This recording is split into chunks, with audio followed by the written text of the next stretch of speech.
So our topic today is, are we going over the top on Purim? So we know that Purim is a holiday where we tend to go all out. We get dressed up. We make big parties, very exciting parties. We give out a lot of food. We read the Megillah. We do all sorts of, maybe you could say, over the top activity on the holiday of Purim. Now, when we look at the actual 4 mitzvahs of Purim, and we know there are the 4 official mitzvahs of Purim, we have reading the Megillah, which is something that's actually not that different, maybe, than what we might normally do on a holiday, which is we read a portion of the Torah. But when it comes to Purim, we see that we bring our graggers to shul, we come dressed up, we read the Megillah at night, which is something that we don't normally do, to read the Torah at nighttime. And of course, we also read in the morning. And anytime we hear the name Haman, we all go crazy. We stamp our feet, we shake our graggers, we make all the noise we can make. And that's when it comes to the mitzvah of Megillah. We look at another mitzvah of Purim, with Mishloach Mano. We give food gifts to friends. And we make sure we're very particular that it's 2 different types of foods. And we tend to give to a lot more than just one friend, which would be our obligation. But we tend to, it actually becomes almost this like community affair where you have everyone out on the street, everyone out and about, dressed up, handing out food. I don't know who gave me what. I don't know who I gave to. We're all being bombarded by and bombarding others with all of these food gifts. And we definitely go above and beyond when it comes to the way that we hand out and fulfill our mitzvah of Mishloach Manos. Tends to be a lot more than you might say the minimum requirement. Then we get to another mitzvah, which is Matanos Lavyonim, giving money to the poor. This is also something that we have the mitzvah of giving tzedakah every single day. A lot of people give tzedakah before davening on a daily basis, certainly Friday afternoon before we light the candles. But when it comes to Purim, first of all, we give to 2 different people to make sure we're covering our bases. We're obligated to give 2 different people. And on top of that, we seek them out. We go looking for the poorest of the poor, and we look all over the place. Who can we give our money to? And if we don't know anyone who's poor enough to qualify, so to speak, we go to our rabbis, our leaders, to find somebody who knows somebody who can give the money on the day of Purim to make sure that it gets to them. And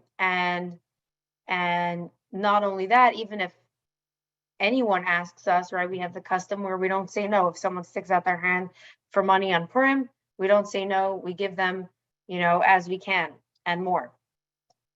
So we may arguably be going over the top with that mitzvah as well. And then we look at our feast, and we know that our feast is a lot more than just, a piece of bread and meat, like the halachic requirement might be. We go, again, all out, inviting people. We have large meals, festive meals,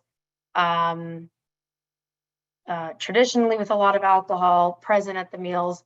And we really go, we go pretty crazy with our Purim celebration. So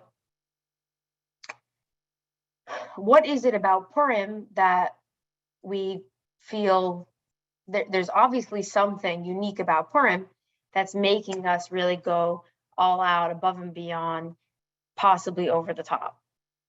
So especially once we look at the 4 mitzvahs and see that the 4 mitzvahs perhaps are not so unique, but the way that we practice them are pretty unique, all things considered. And then we look at the other Chagim, the other Yavim Tovim, where we see that our practice of the mitzvahs of those different holidays don't seem to have this same kind of, abundance of joy and even silliness. Maybe that's a good word to use, right? Let's say Hanukkah, we need to light our candles. We have a few candles that we need to light over the course of 8 days. We get it done. we do our thing, we move on. So if we look at the story of Purim, we see, well, we're celebrating the fact that our lives as Jewish people were saved on this holiday, right? Haman wanted to kill us. He didn't. He failed. And here we are, and we're celebrating. But one could argue that the same thing happened in times of Pesach, right? Well, we're celebrating the time of Pesach, the holiday of the grand redemption from Egypt. Hashem saved us, and here we are. I don't know why my screen is just flickering, so I just want to give it a second.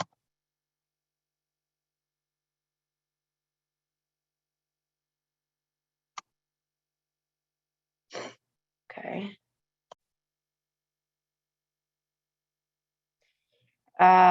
Looks fine on your end. Okay. Thank you for telling me that. So when it comes to Purim, we respond very differently than when it comes to, say, the story of Pesach. And here's really where the stories differ and get interesting.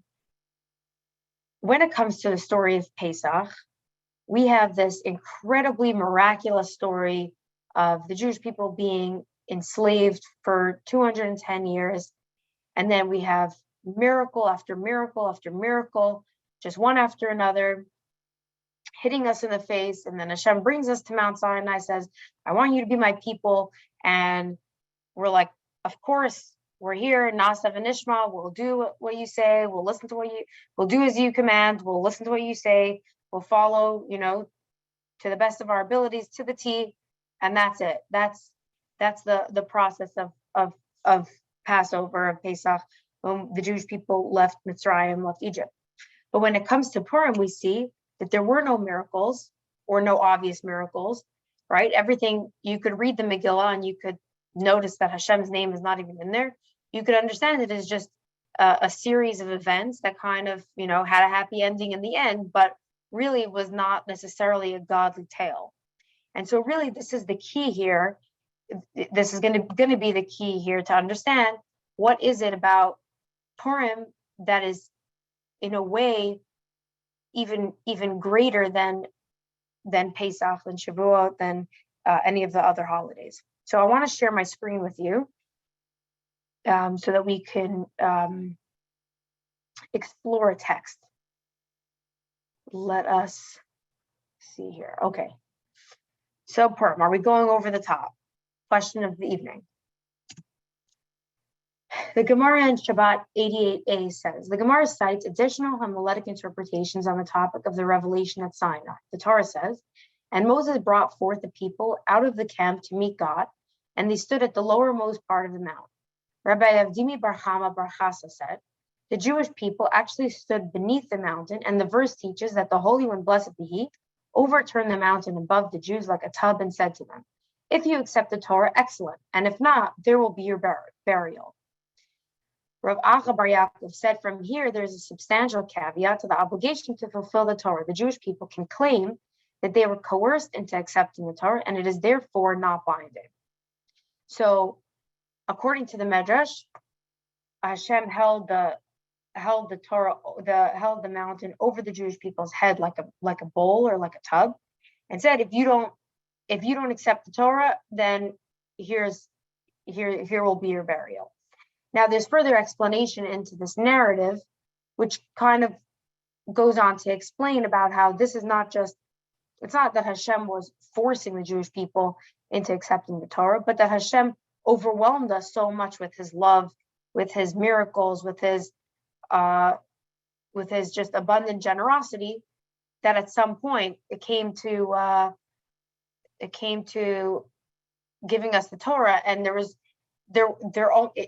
almost as if we were being coerced, because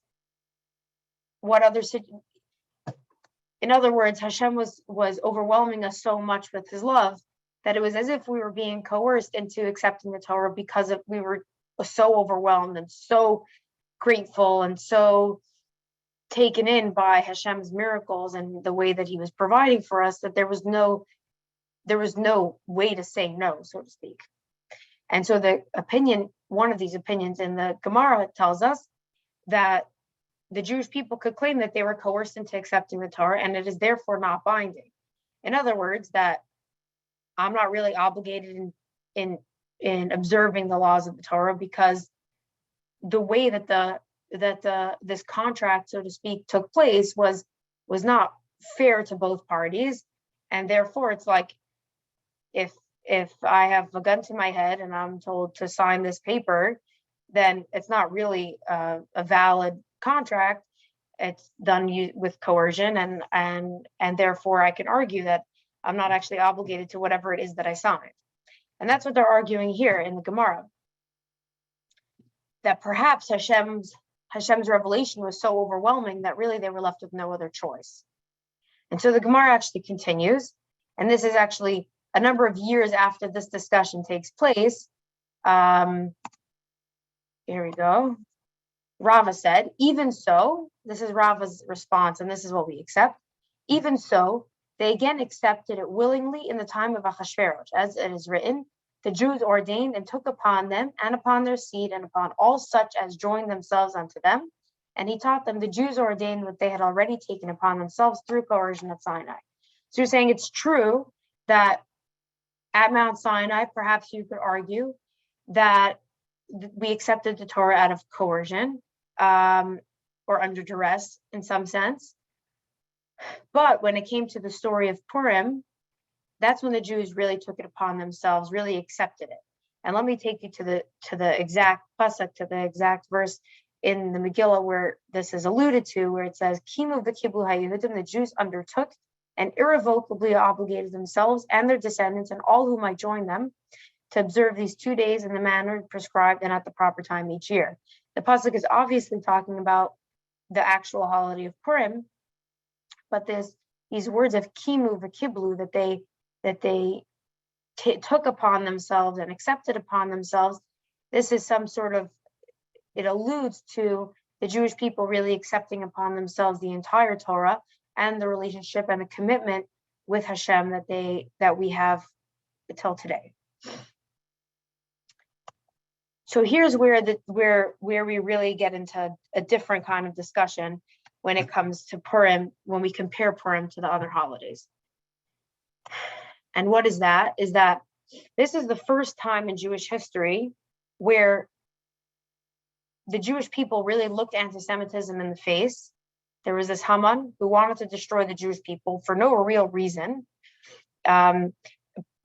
Pharaoh, at least you can argue he had some utility for us. We were his slaves. While Haman really just wanted the Jewish people dead. There was no real function in what he wanted to do to us. It was just pure anti-Semitism.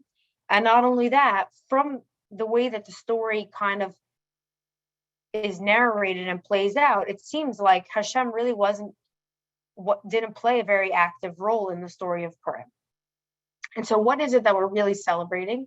It's true that we're celebrating, the hidden miracles, but really what we're looking at when we are celebrating Purim is that this is the first time where the Jewish people kind of had this, we're looking anti-Semitism in the face and said, I'm still going to identify as Jewish, and I'm still gonna stick to the Torah and the mitzvahs and stick to my relationship with Hashem. And whatever comes of that will come of that. I'll pray, I'll continue to give tzedakah, we'll fast, whatever it was that the Jewish people were doing at the time, whatever it was they were not abandoning their Jewishness, where one could argue that the wisest choice perhaps to make at that time is really to abandon their Jewishness. Move to a part of town where people don't know you, change the way that you dress, don't go to shul wherever you go to shul, stop eating where the Jewish people eat, start behaving Persian, start speaking Persian, and you'll kind of get swallowed up into the crowd, lost in the crowd, and probably your life will be spared when it comes time for the Jewish people to be killed on the 13th of Adar. But what we see that the Jewish people did was they said, no, I'm still Jewish, I'm sticking by this Torah, I'm sticking by the relationship that I have with Hashem, and that's really why it's here that we come to this point where the Jewish people are committing from their end. Now they're not overwhelmed by Hashem's love. They're not overwhelmed that Hashem took them out of Egypt with these great miracles, and they can't say no to this relationship with Hashem. It's coercion. There's no coercion going on. arguably the smartest thing for them to do would be to run for their lives, to do anything to save their lives. And this is something that we see throughout Jewish history, where we have time and time again the rise of anti-Semitism, and it looks us in the face, and Jewish people say, no, I'm going to continue to be Jewish. Now, there's a story the Kalev Rebbetzin shares about herself when she was on the death march, marching from Auschwitz to Bergen-Belsen to Germany. It was a 6-week march where there was no food, there was no anything. Occasionally they would find scraps of whatever it was, and that was, the morsels of food that got them along the way. There were 6,000 women who started the march. There were 400 left at the end of it. And she describes how she was walking with her 2 nieces. And at some point she just said, she was a few weeks into this march, and she just said she can't take another step. So she sat down on a stone, and by some miracle, that one of the guards who were walking near her nieces turned to her nieces and said, your sister just sat down. If you guys want, you guys could go grab her, but if not, I'm going to shoot her. And they went back and they basically just dragged her along. And she ended up making it that day and the next day, and eventually got towards the end of the death march, and they were loaded up onto a bunch of wagons. And once she got onto the wagon, some other woman who was loaded up next to her seemed to lose her mind and bit her and the ladies, and bit both of her neighbors. So one of them was this Kalev Rebbetzin. She said that her hands blew up to a size she'd never seen anything like that. And within 2 days, the other woman who got bitten died from her blood poisoning. And so she was sure. She said, I have a day or 2 left. There's no chance, between the starvation and sleep deprivation and the conditions that they're walking in. She was walking in her socks through the snow. She said she didn't stand the chance. And finally, they got to the next camp where they were being held, and someone was giving out coffee. And this was the first time she'd had anything warm in weeks and weeks, probably, if not longer. And she got her little cup of coffee. She was about to start drinking it, and she thought to herself, what would be the point? She said, I'm probably going to die today, tomorrow, the next day, somewhere right around now. Either I could drink my coffee and I could enjoy this last little, some semblance of a worldly pleasure I could have, maybe a little bit of hydration, whatever it's going to be. Or maybe I could do something that's really meaningful with it. And she went over to a window and she washed her hands, Negelwasser, Netilat Yadayim, right then and there, using the whole coffee that she had.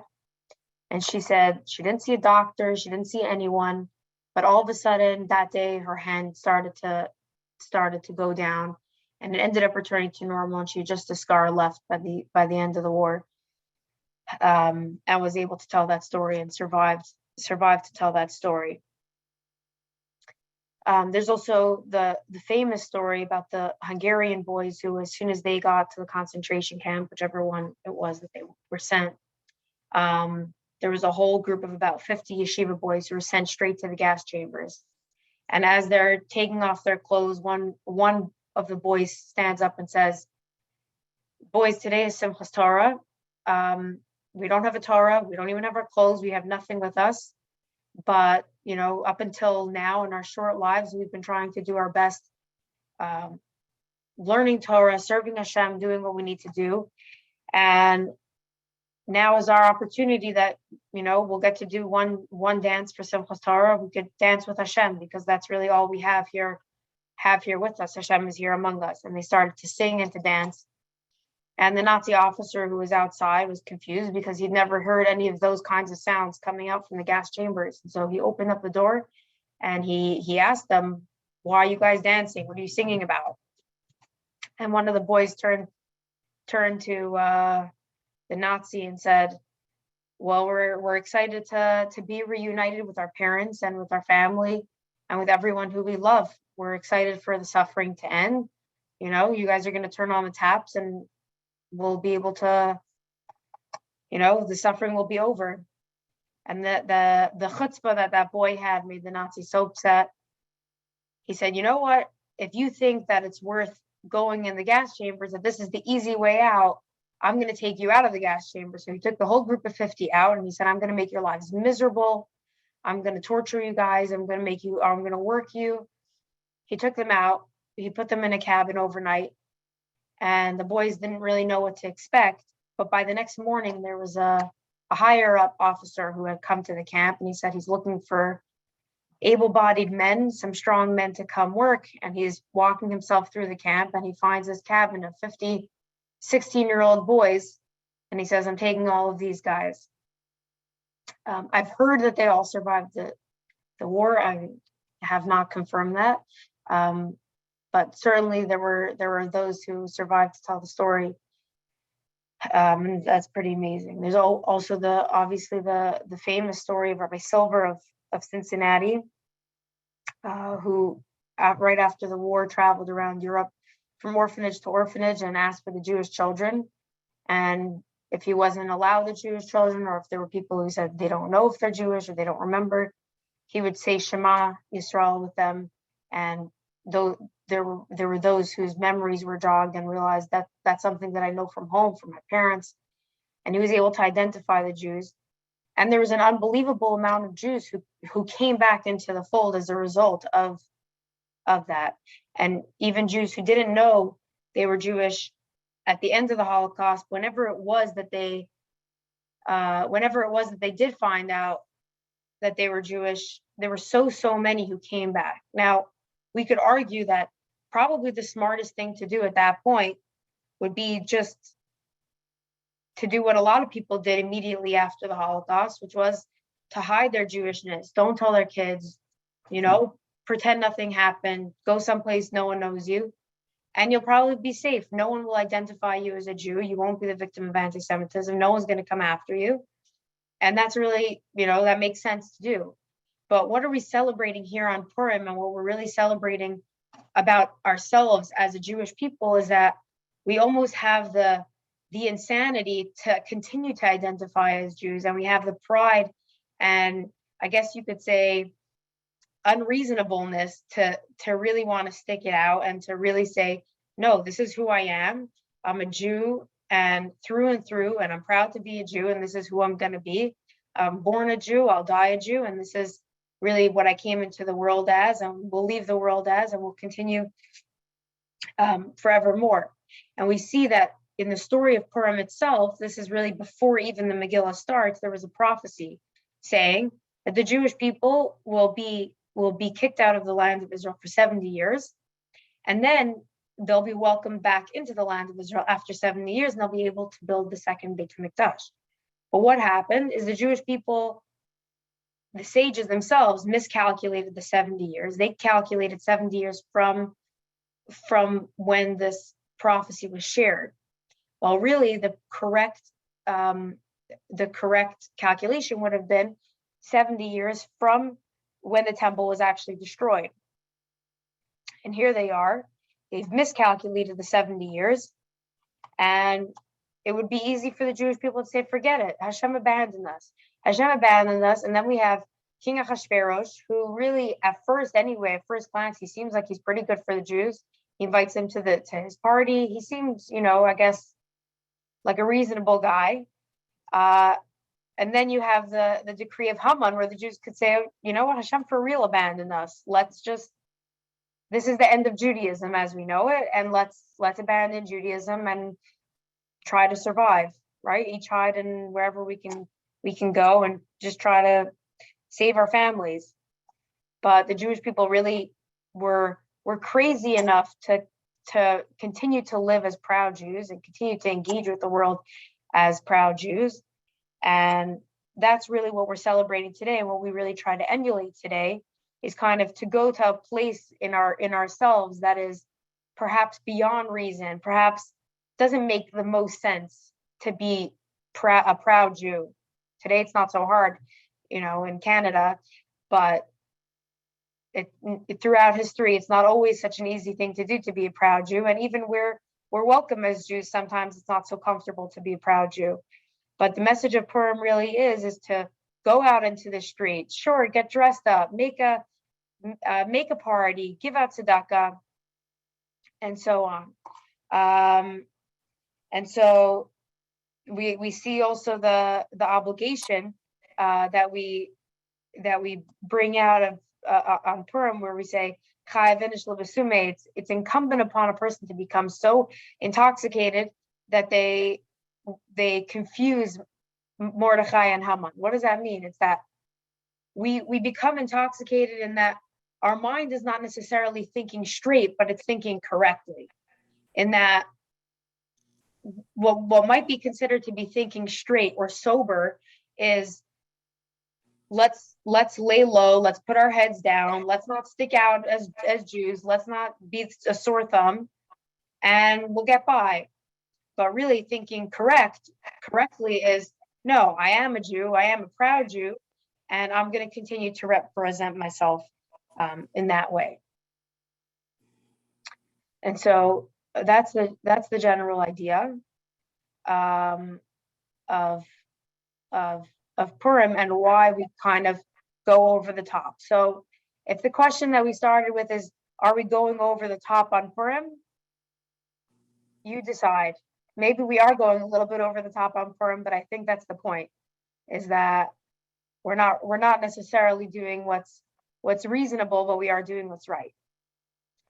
And so that's really the celebration of Purim. Thank you all so much for joining. I'm just going to turn off the recording.